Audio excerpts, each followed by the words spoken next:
Well, hey guys, what's going on? It's Steph here. I hope you've been well. I'm getting there, and it's time for another metal detecting relic hunting adventure. This week's episode actually brings Nichola and I to a permission hunt in a yard dating back to 1705 or earlier. One of my Instagram followers, Jake, had invited Nick and I out a couple of years ago, but the stars didn't align until March of 2024, which brings us to this hunt. And I have to say that up until the point when this video was filmed, it includes my coolest recovery ever. It was an awesome day filled with relics and coins over the ages, along with, of course, that very special recovery that I made. Now, before we get in, just one order of business. In case you didn't know, Dirt Fishing Adventures 9 is coming up on September 7th and 8th. It's a 2-day event held in Torrington, Connecticut, and I will be attending for both days. As of today, however, there are only some Saturday-only tickets available, so make sure you check out the description below. It's got all of the information and a link where you can purchase tickets. The majority of the tickets for this event were sold within the first maybe 1 or 2 weeks. Believe me when I say you don't want to delay in getting a ticket for Saturday if you want to attend. And now, without further ado, let's hop in. So today, Nichola and I are at a 1705 permission, and I just dug up, well, a few minutes ago, like a really old Ford key. But given the age of this place, I'm going to try to keep it to the colonial finds for the video. In this hole, I got a clamshell, which is always a good sign for early occupation. And I knew this was a really iffy target. Where did I just put it? But it's interesting. I've actually got no idea what this is. I don't know if it's some kind of utensil, although iron for a utensil back then was kind of odd. Well, no, it wasn't odd. We had 2-pronged forks. Duh. I don't know. Could that possibly be like a trigger guard? You know, like a really early trigger guard or something? I have no idea. I don't see where that'd be attached. But anyway, it's interesting iron, so I figured I'd show it. Be back with you on the next dig. Well, I have an absolutely unbelievable signal here.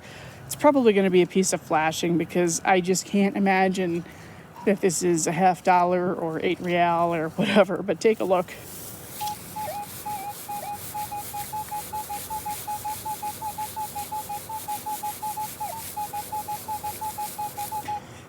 Yeah, that's insane. Not very deep though, so again, not going to keep my hopes up, but that could have potential. We'll see. Well, I told you I didn't think it was a coin, but it's better than I expected. I thought that was going to be a huge piece of garbage. It flipped up just like this. Big old Rains guide. Very nice. I don't think it's super duper old. I don't think it's colonial.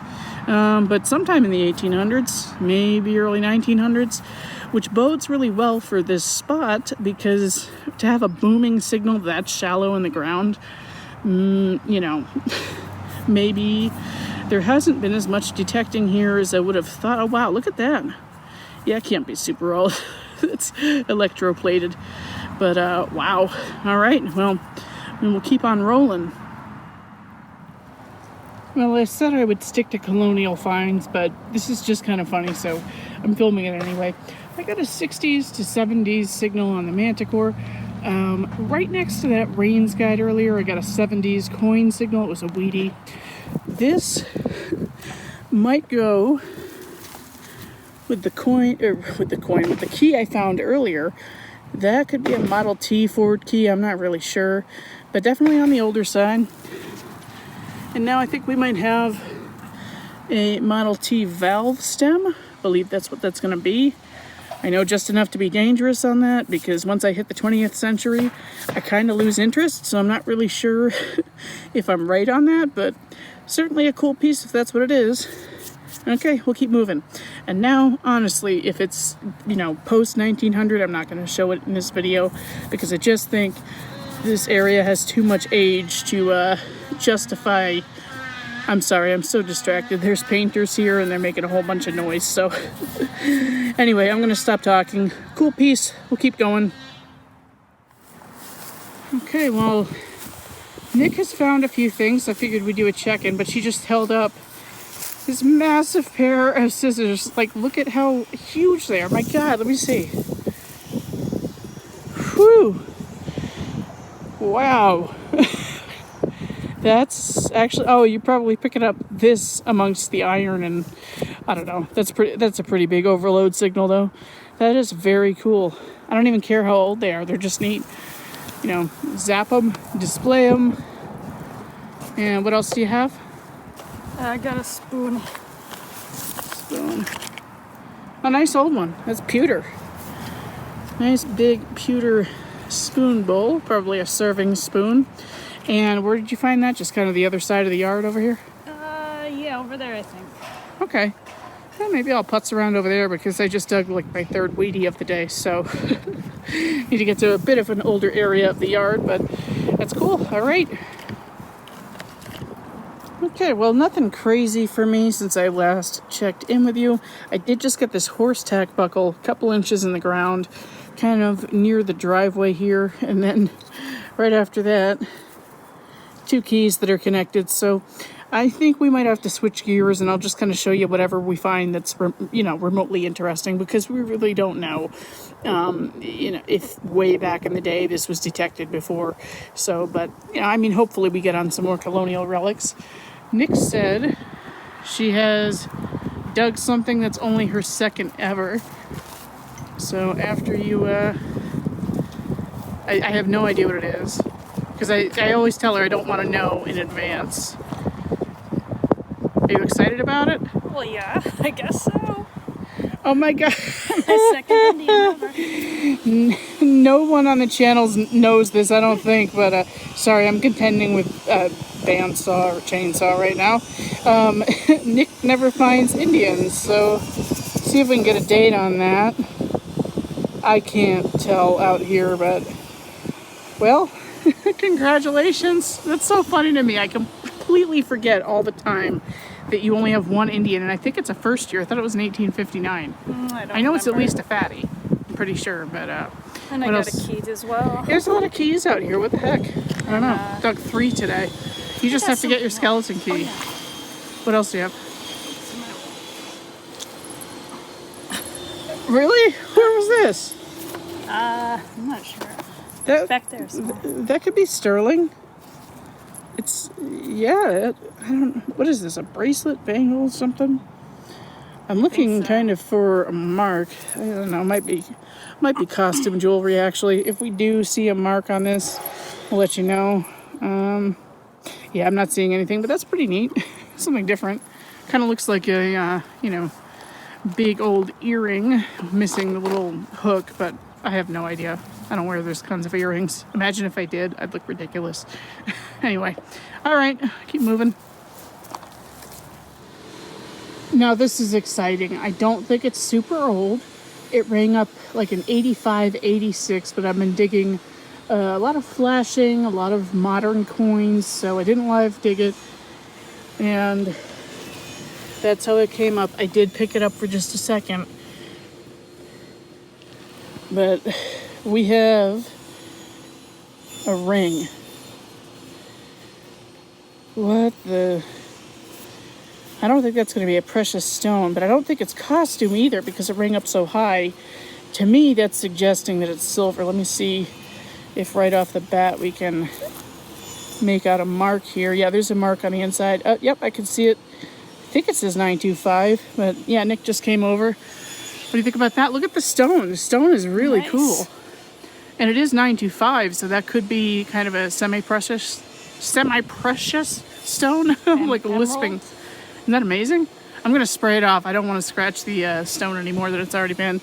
But yeah, I was ringing up like an 85, 86. But because of all the flashing we've been digging, I'm just like, eh. And it didn't sound like a coin, so wow. That is a honker. Oh my goodness. That is my heaviest silver ring. Okay, I will spray this off and come right back. So stoked about that.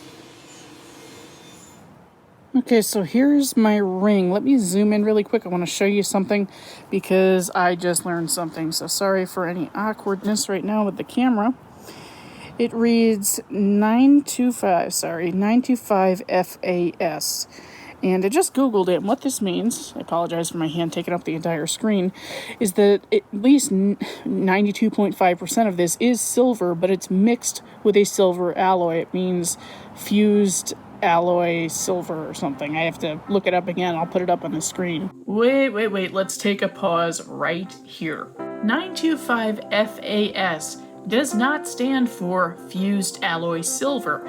In fact, there's an unfortunate misnomer that's running rampant on the internet that fused alloy silver was denoted by the letters FAS, when in reality, the 925 FAS is a maker's mark for designs by FMC, which first saw use in the late 1900s. I just had to clear that up because I hate spreading misinformation in these videos, and I think you guys know that by now. Alright, let's get back to it. So it's still definitely a silver ring. I don't know what the other alloy was, but I'm very curious as to what this stone is. Now, a lot of people don't know this, but I kind of used to be a rock hound big time before I got into metal detecting. To me, this is kind of looking like peridot. And because this is silver, it certainly could be a semi-precious stone, like I was saying to Nick when she was over here. I don't think it's glass. I could be wrong, but that is so cool. So cool.